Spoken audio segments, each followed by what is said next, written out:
الحمد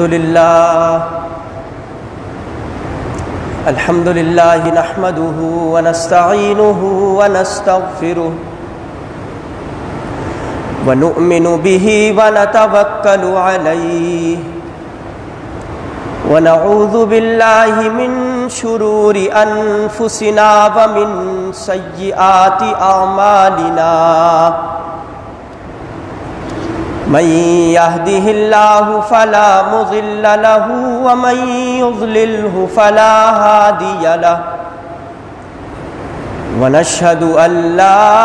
إله إلا الله وحده لا شريك له ونشهد أن سيدنا وسندنا ونبينا ومولانا محمدًا صلى الله تعالى عليه وعلى آله وأصحابه وبارك وسلم تسليمًا كثيرا أما بعد فأعوذ بالله من الشيطان الرجيم بسم الله الرحمن الرحيم واعلموا أنما غنمتم من شيء فأن لله خمسه وللرسول ولذي القربى واليتامى والمساكين وابن السبيل إن كنتم آمنتم بالله وما أنزلنا على عبدنا يوم الفرقان يوم التقى الجمعان صدق الله العظيم اللهم صل على محمد وعلى آل محمد كما صليت على إبراهيم وعلى آل إبراهيم إنك حميد مجيد اللهم بارك على محمد وعلى آل محمد كما باركت على إبراهيم وعلى آل إبراهيم إنك حميد مجيد محترم عزیزوں، بزرگوں، نوجوانوں، بچوں، پردہ دار ماؤں اور بہنوں، رمضان المبارک کا مہینہ انتہائی تیزی سے ہم سے رخصت ہو رہا ہے، اور آج 17 رمضان المبارک ہے، یعنی نصف مہینہ ختم ہو چکا اور بس کچھ ہی دن رحمتوں کو، برکتوں کو اور مغفرتوں کو سمیٹنے کے باقی ہیں۔ گزشتہ جمعے کو ہم نے آپ کو توبہ اور استغفار کے عنوان پر توجہ دلاتے ہوئے یہ بات بتائی تھی کہ اللہ رب العالمین کی ذات وہ انتہائی محبت کرنے والی، رحم فرمانے والی، شفقت اور پیار کرنے والی ذات ہے، لہذا یہ رمضان المبارک ہمیں روزانہ اس بات کی جانب متوجہ کر رہا ہے کہ ہمیں اللہ رب العالمین سے اپنے گناہوں کی بخشش مانگنی چاہیے اور اس ذات کی طرف متوجہ ہونا چاہیے اور اپنے آپ کو جہنم کی آگ سے آزاد کروانا چاہیے۔ عزیزان گرامی، آج 17 رمضان المبارک ہجرت کا دوسرا سال تھا، اور آج کی طرح 17 رمضان المبارک کا دن تھا، اور جس طرح آج جمعۃ المبارک کا دن ہے اسی طرح اس سال بھی 17 رمضان کو جمعے کا ہی دن تھا، اور اللہ رب العالمین نے نبی اکرم صلی اللہ علیہ وسلم اور آپ علیہ الصلاۃ والسلام کے صحابہ کے ذریعے حق اور باطل کے درمیان، معروف اور منکر کے درمیان ایک فیصلہ کن معرکہ کہ جسے یوم الفرقان اور یوم بدر کے نام سے یاد کیا جاتا ہے، حق اور باطل کے درمیان ایک فیصلہ کن معرکہ معرض وجود میں آیا، اور مکمل طور پر یہ بات روز روشن کی طرح عیا ہو گئی کہ یہ حق غالب ہونے کے لیے آیا ہے اور باطل مغلوب ہونے کے لیے آیا۔ غزوہ بدر کے حالات اور واقعات کو جاننے سے قبل اس سے گزشتہ چند سالوں کے واقعات اور پس منظر کو جاننا انتہائی ضروری ہے۔ نبی اکرم صلی اللہ علیہ وسلم نے اپنی زندگی میں 23 سال کا عرصہ نبوت کا عرصہ تھا، اور اس 23 سال کے عرصے میں سے 13 سال نبی کریم صلی اللہ علیہ وسلم مکہ مکرمہ میں رہے، اور 10 سال کا عرصہ مدینہ منورہ میں۔ یہ جو 13 سال کا عرصہ مکہ مکرمہ کا عرصہ تھا، اس عرصے میں نبی اکرم صلی اللہ علیہ وسلم نے 4 باتوں پر توجہ دی اور 4 حوالوں سے صحابہ کرام کو منظم کیا اور اکٹھا کیا۔ ان 4 باتوں میں پہلا مرحلہ دعوت کا مرحلہ، کہ نبی اکرم صلی اللہ علیہ وسلم نے اپنے قریبی رشتہ داروں کو، اپنے گھر والوں کو، اپنے ارد گرد کے ماحول کو، دور دور تک نبی کریم صلی اللہ علیہ وسلم گئے، اور دعوتی حوالے سے وہ سرگرمیاں جاری رہیں، اور نبی اکرم صلی اللہ علیہ وسلم نے اس دعوت کے نتیجے میں بہت سے صحابہ کرام کو اپنے ارد گرد اکٹھا کیا۔ یہ پہلا مکہ مکرمہ کا پہلا مرحلہ تھا کہ دعوت کا مرحلہ۔ دوسرا مرحلہ نبی اکرم صلی اللہ علیہ وسلم نے تربیت کا کام شروع کیا۔ اللہ رب العالمین کی رہنمائی کے مطابق جن لوگوں نے دائرہ اسلام میں اسلام کو قبول کیا، نبی اکرم صلی اللہ علیہ وسلم نے ان کی تربیت کی، ان کی اخلاقی تربیت، ان کے ذہن اور ان کے دل کی تربیت، ان کے عقیدے کی تربیت، یعنی تربیتی مرحلہ۔ اور پھر تیسرا مرحلہ وہ تنظیم کا مرحلہ تھا، یعنی نبی اکرم صلی اللہ علیہ وسلم نے جن صحابہ کرام کو دعوت دی، انہوں نے ایمان کو قبول کیا، ان کی تربیت کی، پھر اس کے بعد ان کو ایک منظم انداز سے ایک تنظیمی ضابطے اور قانون کے اندر نبی اکرم صلی اللہ علیہ وسلم نے صحابہ کرام کو اکٹھا کیا۔ یعنی دعوت کا مرحلہ، تربیت کا مرحلہ، اور پھر تنظیم کا مرحلہ۔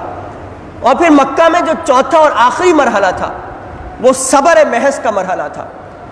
یعنی کفار جتنا زیادہ زد و کوب کرے، جتنا زیادہ تشدد کرے، کتنا ہی نبی اکرم صلی اللہ علیہ وسلم اور صحابہ کرام کو ستائیں اور تکالیف دیں، برے الفاظ نبی اکرم صلی اللہ علیہ وسلم کے لیے استعمال کرے، اللہ رب العالمین کی طرف سے حکم تھا کہ صبر کرنا ہے، صبر کے دامن کو تھامے رکھنا ہے، اور خود سے پیش قدمی اختیار کرنا، اور خود سے آگے بڑھ کر دشمنوں پر اور کفار مکہ اور مشرکین مکہ پر حملہ کرنا نبی اکرم صلی اللہ علیہ وسلم اور صحابہ کرام کو اس سے روک دیا گیا تھا۔ تو یہ 4 مرحلے تھے جو مکی دور کے مرحلے، ایک دعوت کا مرحلہ، تربیت کا مرحلہ، تنظیم کا مرحلہ، اور صبر محض کا مرحلہ۔ پھر 13 سال گزرنے کے بعد نبی اکرم صلی اللہ علیہ وسلم نے صحابہ کرام کے ساتھ مدینہ کی جانب ہجرت فرمائی۔ مدینہ کی طرف جب ہجرت ہوئی تو حالات بالکل تبدیل ہو گئے، یعنی اس طرح حالات تبدیل ہوئے کہ نبی اکرم صلی اللہ علیہ وسلم نے جس طرح صبر کا دامن تھامے رکھتے ہوئے مشکلات کو، پریشانیوں کو برداشت کیا اور تکالیف کو برداشت کیا، مدینہ میں آنے کے بعد نبی اکرم صلی اللہ علیہ وسلم نے سب سے پہلا جو کام کیا، ایک قانون مرتب کیا، ایک ریاست وضع کی، ایک ایسی اسلامی ریاست کہ جو ہمارے لیے ایک مثال اور ایک نمونہ کی حیثیت رکھتی ہے۔ اور اس ریاست کو بنانے کے لیے نبی کریم صلی اللہ علیہ وسلم نے سب سے پہلا جو کام کیا وہ مسجد نبوی کی تعمیر فرمائی۔ مسجد نبوی جو اسلام کی سب سے پہلی مسجد کہ جسے اسلام کا مرکز قرار دیا گیا، نبی اکرم صلی اللہ علیہ وسلم اور صحابہ کرام نے اپنے ہاتھوں سے اس مسجد کو بنایا۔ خود نبی اکرم صلی اللہ علیہ وسلم بنفس نفیس اس مسجد کی تعمیر کے اندر شریک ہوئے۔ صحابہ کرام نے آپ کو روکا، کہا کہ یا رسول اللہ آپ آرام فرمائے، لیکن نبی اکرم صلی اللہ علیہ وسلم نے آرام نہیں فرمایا، بلکہ خود اس اسلام کے مرکز کو وجود میں لانے کے لیے خود نبی اکرم صلی اللہ علیہ وسلم نے جد و جہد کی اور کوشش کی۔ اور پھر روایات میں آتا ہے کہ اسلام کا پہلا مرکز تعمیر ہوا تو نبی اکرم صلی اللہ علیہ وسلم نے اس کو ایک مرکزی حیثیت دلوائی، اور وہ مسجد اسلام کا پارلیمنٹ بھی قرار دیا گیا۔ اسلام کے حوالے سے جو بھی فیصلہ، جہاد کا فیصلہ ہو، عدالتی نظام کے حوالے سے فیصلہ ہو، کسی اور معاملات کے حوالے سے فیصلہ ہو، دیگر ممالک سے بین الاقوامی تعلقات قائم کرنے کے حوالے سے، مشرکین سے، یہودیوں سے، نصارہ سے، عیسائیوں سے، سب سے جو بھی معاہدات کرنے ہو، تمام کے تمام کام نبی کریم صلی اللہ علیہ وسلم نے اسی مسجد نبوی کے ذریعے، اس منبر اور محراب کے ذریعے نبی اکرم صلی اللہ علیہ وسلم نے تمام کام مرکزی حیثیت دلوا کر تمام فیصلے اسی مرکز اور اسی منبر اور محراب کے ذریعے نبی کریم صلی اللہ علیہ وسلم نے کیے۔ پھر دوسرا کام جو مدینہ میں آنے کے بعد نبی کریم صلی اللہ علیہ وسلم نے فرمایا وہ یہ کہ جن لوگوں نے مکہ سے مدینہ کی جانب ہجرت فرمائی، یعنی مہاجرین صحابہ، اور وہ صحابہ جو مدینہ کے اندر موجود تھے یعنی انصار صحابہ، ان دونوں صحابہ کرام کے درمیان ایک ایسا تعلق وابستہ فرمایا کہ اسے مواخات مدینہ کا نام دیا گیا، یعنی بھائی چارگی کا تعلق، کہ ایک انصار ایک مہاجر کا بھائی بن جائے اور آپس میں اپنی تمام چیزوں کو، چاہے وہ مال و دولت کے حوالے سے ہو، کاروبار کے حوالے سے ہو، زمینوں کے حوالے سے ہو، تمام چیزوں کو دو حصوں کے اندر تقسیم کر دے اور ایک حصہ اپنے مہاجر بھائی کو دے اور دوسرا حصہ اپنے پاس رکھے۔ یعنی ایسا تربیتی سسٹم نبی کریم صلی اللہ علیہ وسلم نے پیش کیا کہ مواخات مدینہ قائم کی اور انصار اور مہاجرین کو آپس میں ایک دوسرے کا بھائی قرار دیا۔ تیسرا کام جو نبی کریم صلی اللہ علیہ وسلم نے مدینہ میں آنے کے بعد کیا، آپ دیکھیں کہ ایک سسٹم اور ایک قانون مرتب کیا جا رہا ہے، داخلی حوالوں سے بھی اور خارجی حوالوں سے بھی پالیسیاں مرتب کی جا رہی ہے۔ نبی اکرم صلی اللہ علیہ وسلم نے مدینہ کے اندر جو یہودی آباد تھے ان یہودیوں کو اکٹھا کیا، ان کے بڑے بڑے سرداروں کو اور دیگر قبائل جو موجود تھے ان قبائل کو بھی اکٹھا کیا، اور ان کو اکٹھا کرنے کے بعد ان سے یہ بات کی کہ ہم سب آپس میں مل جل کر رہیں گے، یعنی چاہے وہ غیر مسلم ہو یا مسلمان ہو، وہ یہودی ہو یا عیسائی ہو یا کسی بھی مذہب کا ماننے والا ہو، تمام کے تمام لوگ جتنے بھی مدینہ کے اندر رہتے ہیں سب آپس میں مل جل کر رہیں گے اور ایک قوت بن کر رہیں گے۔ اگر کسی نے باہر سے مدینہ پر چڑھائی کرنے کی کوشش کی، حملہ کرنے کی کوشش کی، تو ہم تمام لوگ مذہب سے بالاتر ہوتے ہوئے اس قوت کا مقابلہ کریں گے اور جن لوگوں نے مدینہ کی طرف چڑھائی کی ہوگی ان کا مقابلہ کریں گے۔ یعنی آپ دیکھیں کہ اسلام کس طرح عروج کی طرف جا رہا ہے، نبی کریم صلی اللہ علیہ وسلم کس طرح صحابہ کرام کی ذہن سازی کر رہے ہیں، کس طرح ماحول کو، اپنے ارد گرد کے ماحول کو ہموار کرنے کی کوشش کر رہے ہیں کہ تمام کے تمام قبائل کو اکٹھا کیا اور کہا کہ اگر باہر سے کوئی حملہ کرے گا تو ہم سب مل کر اس پر حملہ کریں گے اور اس کا مقابلہ کریں گے۔ تو گویا کہ یہ تین بنیادی کام جو نبی کریم صلی اللہ علیہ وسلم نے مدینہ میں آنے کے بعد کی، اور بھی بہت سے کام۔ پھر چوتھا اور اہم کام نبی کریم صلی اللہ علیہ وسلم نے یہ کیا کہ وہ جو مشرکین مکہ تجارتی قافلے لے کر مختلف ممالک کی طرف، مختلف شہروں کی طرف،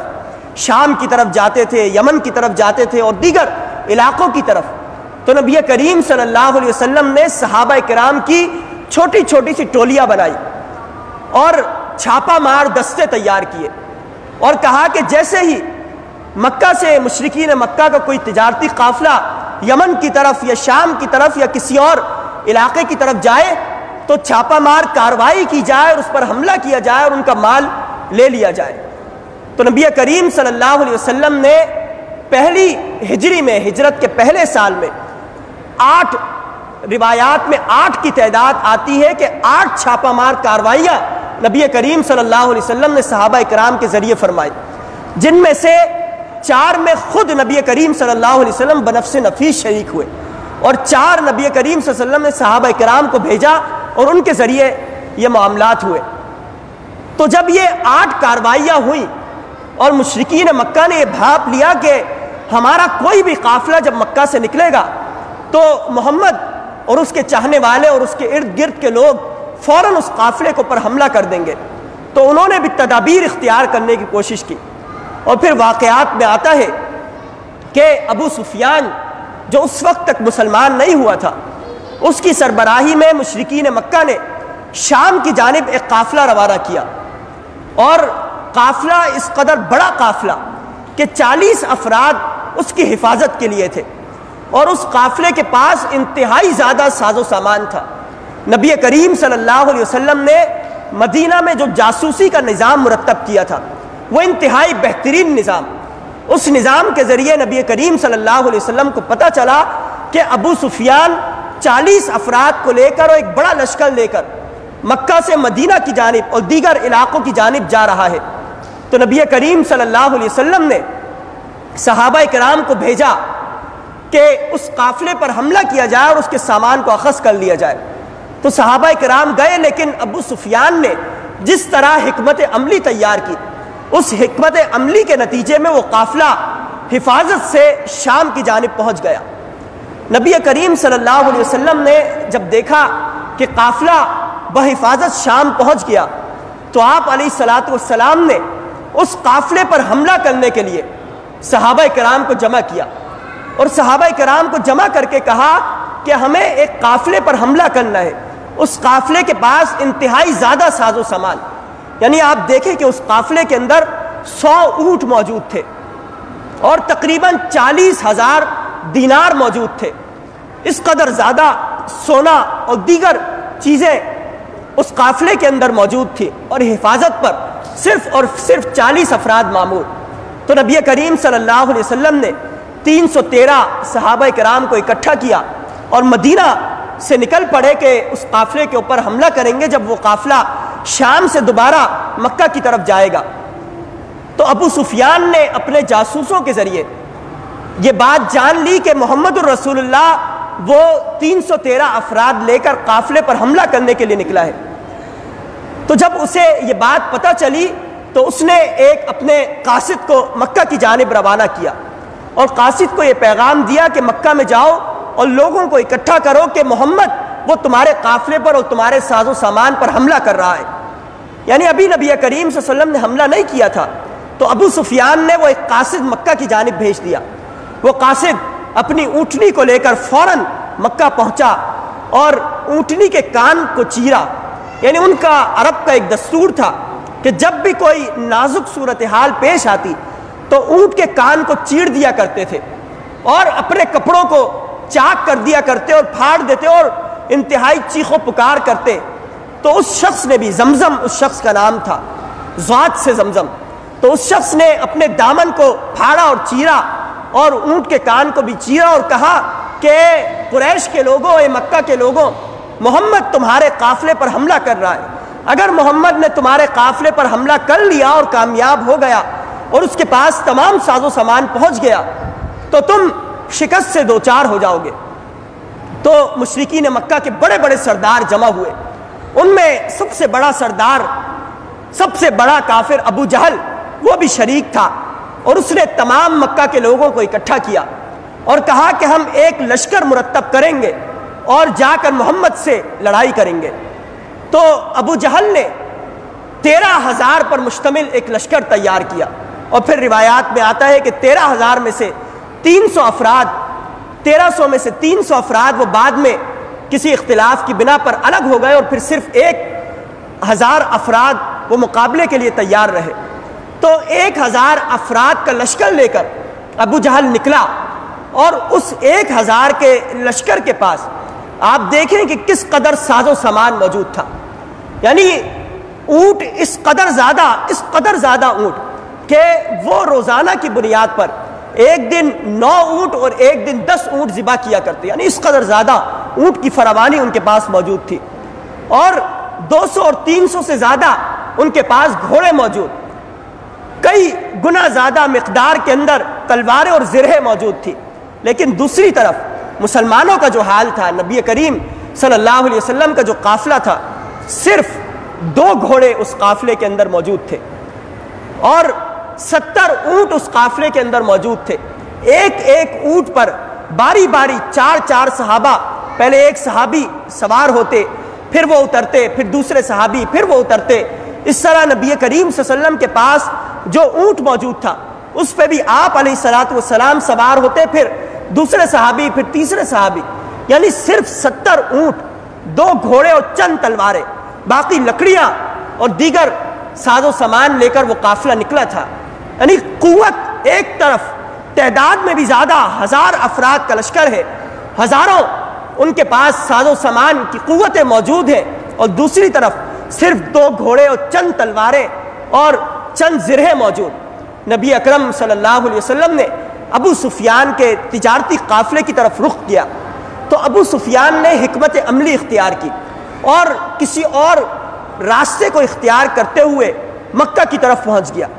یعنی تجارتی قافلہ محفوظی سے بحفاظت مکہ کی جانب پہنچ گیا۔ جب مکہ پہنچا تو اس نے مکہ والوں سے کہا کہ اب ہم محفوظ ہو چکے، اب اس بات کی ضرورت نہیں ہے کہ محمد سے لڑائی کی جائے، لہذا جنگ نہیں ہونی چاہیے۔ لیکن وہ جو کفار کا بڑا سردار ابو جہل تھا، وہ غرور کی حالت میں مبتلا، اس نے کہا کہ میں تو ہر حال میں جاؤں گا اور بدر کے میدان کے اندر ٹھہروں گا، وہاں پر خواتین اور عورتیں وہ رقص و سرور کی محفلیں سجائیں گی اور شراب میرے ہاتھ میں ہوگی، ہم عیاشی کے ساتھ وہاں پر ٹھہریں گے تاکہ پورے عرب کے اوپر اور پورے عجم کے اوپر ہماری دھاک بیٹھ جائے کہ ابو جہل ایک بڑا لشکر لے کر نکلا تھا اور اس نے اسلام کا نام و نشان ختم کر کے رکھ دیا۔ تو ابو جہل غرور کی کیفیت کے اندر مبتلا، وہ آگے بڑھتا ہے اور وہ 1000 کا لشکر لے کر، دوسری طرف نبی کریم صلی اللہ علیہ وسلم کے ساتھ 313 صحابہ، نبی کریم صلی اللہ علیہ وسلم کے لیے صحابہ کرام نے ایک اونچے مقام پر ایک چھپرا تعمیر کیا اور اس چھپرے میں نبی کریم صلی اللہ علیہ وسلم نے آرام فرمایا اور صحابہ کرام نے اس کے ارد گرد محاصرہ کیا، اور محاصرہ اس لیے کیا کہ کہیں ایسا نہ ہو کہ دشمن اچانک حملہ آور ہو جائے۔ نبی کریم صلی اللہ علیہ وسلم اس چھپرے کے اندر موجود ہے، رات کا لمحہ ہے، ہاتھ آسمان کی طرف یوں بلند کیے ہوئے ہیں۔ نبی کریم صلی اللہ علیہ وسلم کے صحابی حضرت ابو بکر صدیق رضی اللہ تعالیٰ عنہ وہ یہ روایت اور یہ واقعہ اور یہ پس منظر بیان کرتے ہیں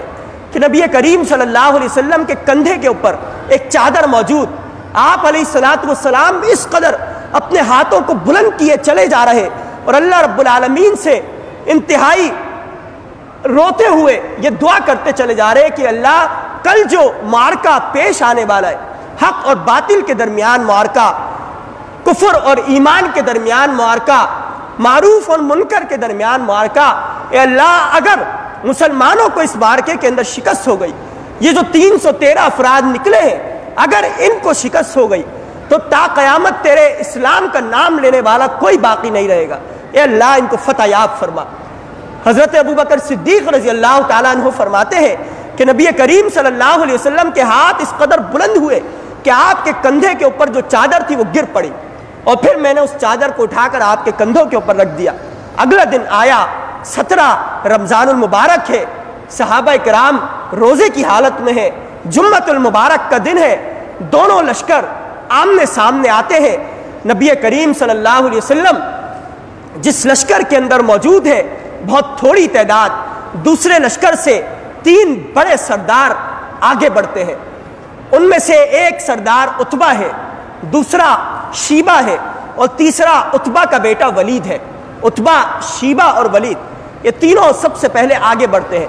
اور للکارتے ہوئے محمد کو کہتے ہیں کہ محمد کیا تمہارے اندر کوئی ایسا جوان مرد موجود ہے جو ہم تینوں کا مقابلہ کر سکے؟ تو نبی کریم صلی اللہ علیہ وسلم کے صحابہ کرام میں سے 3 صحابہ آگے بڑھتے ہیں تاکہ عتبہ، شیبہ اور ولید کا مقابلہ کیا جائے۔ تو وہ تینوں یہ سوال کرتے ہیں کہ تم لوگ کون ہو؟ تو جواب میں وہ صحابہ فرماتے ہیں کہ ہم انصار میں سے ہیں۔ تو وہ تینوں سردار یہ بات کہتے ہیں کہ ہم آج انصار سے لڑنے کے لیے نہیں آئے، ہم اپنے ہی عزیز و اقارب سے لڑنے کے لیے آئے، وہ لوگ جو مکہ کے اندر موجود تھے، جنہوں نے ہجرت کی اور مہاجرین کہلائے، ہم ان سے لڑنے کے لیے آئے۔ تو نبی کریم صلی اللہ علیہ وسلم نے 3 صحابہ کرام کو ایک ایک کر کے مخاطب کیا اور فرمایا کہ علی اٹھو اور جاؤ مقابلہ کرو،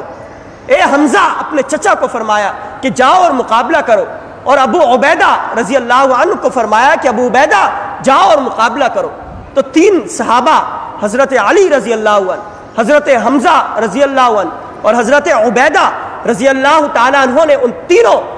کافر سرداروں کا مقابلہ کیا اور تینوں کو شکست سے دوچار کیا اور تینوں کا قتل کر دیا۔ اس ابتدائی لڑائی کے بعد مشرکین کو یہ محسوس ہوا کہ مسلمان انتہائی طاقت میں ہے۔ مشرکین میں سے ایک شخص نے ابو جہل سے کہا کہ ابو جہل، میں دیکھتا ہوں کہ جس طرح یہ مسلمان انتہائی طاقت کے ساتھ اور انتہائی قوت کے ساتھ اور ایمانی کیفیت کے ساتھ مقابلہ کرنے کے لیے آئے ہیں، بہتر یہ ہے کہ ہم واپس پلٹ جائیں۔ اگر ہم نہ پلٹے تو یہ بات یاد رکھنا کہ ان میں سے ہر شخص تمہارے ایک ایک فرد کو ضرور قتل کر کے مرے گا۔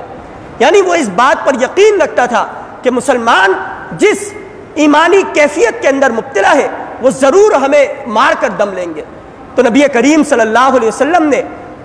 پھر صحابہ کرام کو یہ حکم دیا کہ اب جا کر مقابلہ کیا جائے، اور پھر کفار کے درمیان اور مسلمانوں کے لشکر کے درمیان ایک ایسا گھمسان کا رن پڑا اور ایک ایسا فیصلہ کن معرکہ ہوا کہ وہ جو کفار تھے ان کو شکست سے دوچار ہونا پڑا۔ اور پھر واقعات میں ایک عجیب و غریب سا واقعہ بھی آتا ہے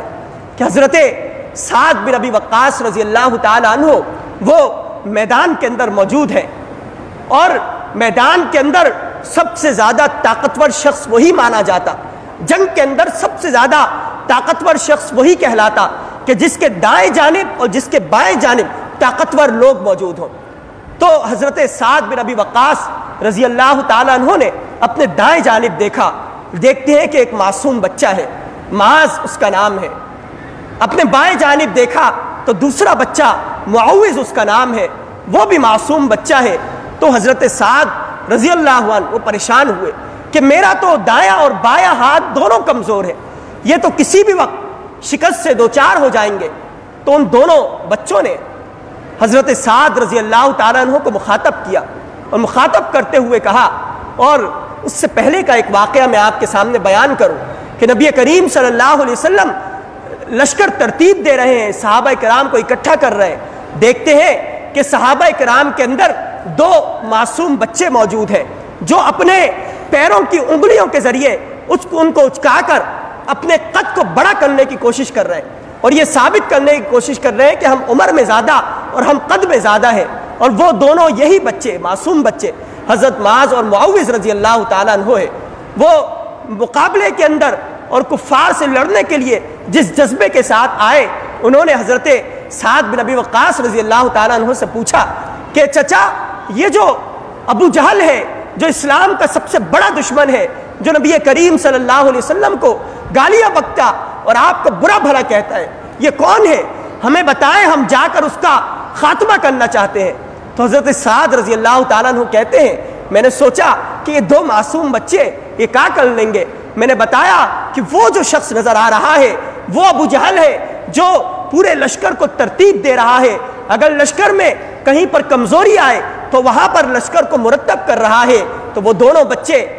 آنن فانن وہ تاریخ بتاتی ہے کہ حضرت معاذ اور حضرت معوذ رضی اللہ تعالیٰ عنہ فوراً ابو جہل کا رخ کرتے ہیں، اور دونوں بیک وقت اس زوردار انداز سے تلوار مارتے ہیں کہ ابو جہل کا جسم وہ چھلنی چھلنی ہو جاتا ہے، اور اس کے جسم کے اوپر انتہائی گہرے زخم آ جاتے ہیں۔ وہ اپنی سواری پر سواری سے گر پڑتا ہے اور انتہائی کراہتا ہوا زخموں سے چور ہو جاتا ہے، اور اسی زخموں کی تاب نہ لاتے ہوئے بالآخر وہ جہنم واصل ہو جاتا ہے۔ یعنی 2 معصوم بچوں نے، حضرت معاذ اور حضرت معوذ رضی اللہ تعالیٰ عنہ نے اس اسلام کے دشمن کا خاتمہ کیا۔ اور پھر روایات میں آتا ہے کہ کفار کو شکست سے دوچار ہونا پڑتا ہے، 70 افراد وہ قتل ہو جاتے ہیں اور 70 افراد وہ قید ہو جاتے ہیں، اور نبی کریم صلی اللہ علیہ وسلم 3 دن تک میدان بدر کے اندر موجود رہتے ہیں، اور جو دیگر مال غنیمت کے حوالے سے اور دیگر جو واقعات ہیں وہ سارے واقعات پیش آتے ہیں، اور جو مسلمانوں کا لشکر ہے اس لشکر میں صرف 14 صحابہ ہیں جو شہادت کے مرتبے پر سرفراز ہوتے ہیں، صرف 14 صحابہ۔ یعنی یہ غزوہ بدر ہمیں یہ بات بتاتا ہے، یہ جو حق اور باطل کا معرکہ ہے، یہ جو باطل اور حق کی کشمکش ہے، یہ جو معروف اور منکر کے درمیان ایک بڑا معرکہ وجود میں آیا ہے، یہ ہمیں اس بات کی جانب متوجہ کرتا ہے کہ حق ہے اور وہ غالب ہو کر رہتا ہے۔ حق کے پاس اگر کمزور طاقت ہو، حق کے پاس اگر انتہائی کم تعداد ہو، یعنی تعداد کی زیادتی یہ حق کے لیے ضروری نہیں ہے، بلکہ اگر کمزور ہو، کم تعداد رکھنے والے ہوں، اس کے مقابلے میں باطل انتہائی زیادہ طاقت لے کر اور انتہائی زیادہ قوت لے کر آئے، لیکن دل کے اندر اگر ایمان موجود ہے تو وہ باطل قوت وہ شکست سے دوچار ہو جاتی ہے۔ اور آپ دیکھیں کہ غزوہ بدر یہ ہمیں یہ بات بتاتا ہے کہ نبی کریم صلی اللہ علیہ وسلم نے مدینہ میں آنے کے بعد جو اسلامی ریاست ترتیب دی، مسجد نبوی کے ذریعے ایک مرکزی حیثیت مسجد کو دلوائی، صحابہ کرام کو اکٹھا کیا، ان کے درمیان ایک معاہدہ کیا،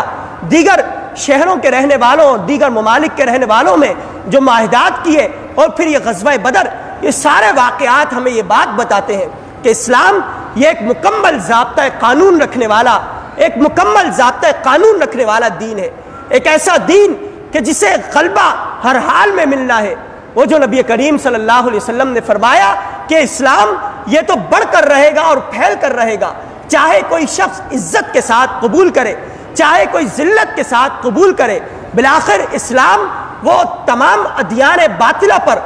غالب ہو کر رہے گا اور تمام ادیان وہ مغلوب ہو جائیں گے۔ اسی لیے عزیزوں، یہ جو 17 رمضان المبارک جب بھی آتا ہے، جمعۃ المبارک کا دن یہ جب بھی آتا ہے، ہمیں اس بات کی جانب متوجہ کرتا ہے کہ صحابہ کرام نے اپنی جانوں کے نذرانے اسلام کی سربلندی کے لیے پیش کیے۔ وہ جو نبی کریم صلی اللہ علیہ وسلم اور اللہ رب العالمین کا ہدف تھا، اور اللہ رب العالمین نے فرمایا کہ وَقَاتِلُوهُمْ حَتَّى لَا تَكُونَ فِتْنَةٌ وَيَكُونَ الدِّينُ كُلُّهُ لِلَّهِ، کہ یہ جو کفار ہیں، یہ جو بڑی بڑی قوتیں ہیں، یہ جو ہمارے ارد گرد موجود امریکہ کی بڑی قوت یا دیگر بڑی بڑی ریاستیں، یہ جو مغربی تہذیب ہم جس کے غلام بن کر رہنے والے ہیں، فرمایا وَقَاتِلُوهُمْ، ان مغربی قوت سے، ان امریکہ والوں سے، یہ جو ارد گرد کی باطل قوتیں ہیں، وَقَاتِلُوهُمْ، ان سے قتال کرو، حَتَّى لَا تَكُونَ فِتْنَةٌ، یہاں تک کہ یہ فتنہ یہ باقی نہ رہے، وَيَكُونَ الدِّينُ